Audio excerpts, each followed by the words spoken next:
So fourth white colour food ఏదైతే మనం avoid చేయాలో తెలుసుకుందాం. ఈ రోజు ఫోర్త్ వైట్ కలర్ ఫుడ్ ఏదైతే ఉందో మిల్క్. సో మిల్క్ అనేది బాడీకి కొన్ని రకాలు మంచిదే. ఎప్పుడైతే పాత రోజుల్లో మనం మిల్క్ అనేది నాణ్యంగా తీసుకున్నప్పుడు బాడీకి మంచిది. కానీ ఈ రోజుల్లో ప్రాసెస్ చేసిన ఫుడ్ అంటే బాగా అడల్ట్రేషన్ చేసింది, నిల్వ ఉంచడం కోసం కూడా పాలు ప్యాకెట్లో నిల్వ ఉండటం కోసం కూడా ఈ యొక్క అడల్ట్రేషన్ ప్రాసెస్ని ఎక్కువ చేయడం వల్ల ఏమవుతుందంటే బాడీలో చాలా రకాల ఇబ్బందులు క్రియేట్ చేస్తుంది. అంటే ఆ ప్రాసెస్ కోసం చాలా రకాల కెమికల్స్, యూరియాస్ ఇవన్నీ యాడ్ చేస్తారు. ఈ యాడ్ చేయడం వల్ల బాడీలో చాలా రకాల ఇబ్బందులు వస్తాయి. ఆ ఇబ్బందులు ఏంటో ఇప్పుడు చూద్దాం. సో బాడీలో ఎక్కువ శాతం మిల్క్ తీసుకోవటం వల్ల ఏమవుతుందంటే బాడీలో ఫ్యాట్ లెవెల్స్ పెరిగిపోయి ఆటోమేటిక్ వెయిట్ లాస్ కి బాడీ సపోర్ట్ అవ్వదు. సెకండ్ థింగ్, మన బాడీ ఏమవుతుందంటే కిడ్నీ ప్రాబ్లమ్స్. సో మిల్క్ లో మనకి ఎక్కువ శాతం ఫాస్ఫరస్ కంటెంట్ ఉంటుంది. ఆ ఫాస్ఫరస్ కంటెంట్ బాడీలోకి వెళ్ళిన తర్వాత ఏమవుతుందంటే బాడీలో కిడ్నీ స్టోన్స్ రావడానికి కానీ, కిడ్నీ ప్రాబ్లమ్స్ రావడానికి కానీ, కిడ్నీ ఫిల్టర్ చేసుకోలేక ఇబ్బంది పడటం కానీ, కిడ్నీ డ్యామేజ్ అవడం కానీ ఈ యొక్క ఫాస్ఫరస్ మినరల్ వల్ల జరుగుతూ ఉంటుంది.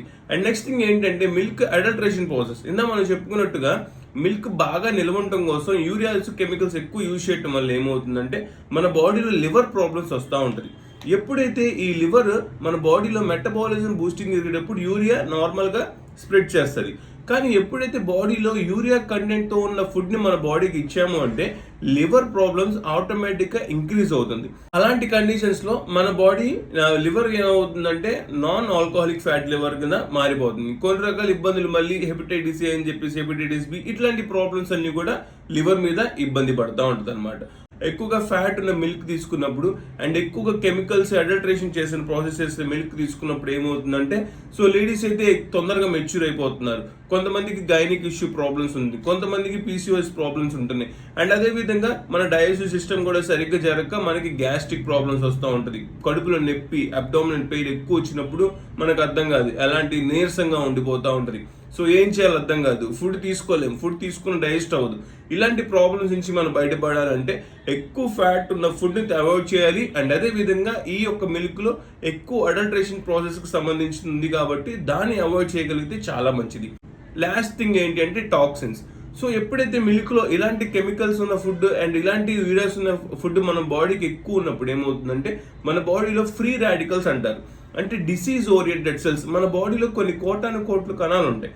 కానీ ఈ కోటాను కణాలు ఎప్పుడైతే పుడతా ఉంటాయో, చచ్చిపోతూ ఉంటాయో మన బాడీ యాక్టివ్గా ఉంటుంది. కానీ ఎప్పుడైతే ఇలాంటి కండిషన్స్ ఉన్న ఫుడ్ మన బాడీకి ఇచ్చినప్పుడు ఏమవుతుంది, ఎక్కువ శాతం మన బాడీ ఫ్రీ రాడికల్స్ అంటే రోగాన్ని వ్యాప్తి చేసే కణాలన్నీ పుట్టిస్తూ ఉంటుంది అనమాట. ఈ రోగాన్ని వ్యాప్తి చేసే కణాలని చంపాలి అంటే బాడీకి యాంటీ ఆక్సిడెంట్స్ ప్రాపర్టీస్ ఉన్న ఫుడ్ ఇవ్వాలి, అంటే న్యూట్రిషన్ ఫుడ్ ఇవ్వాలి.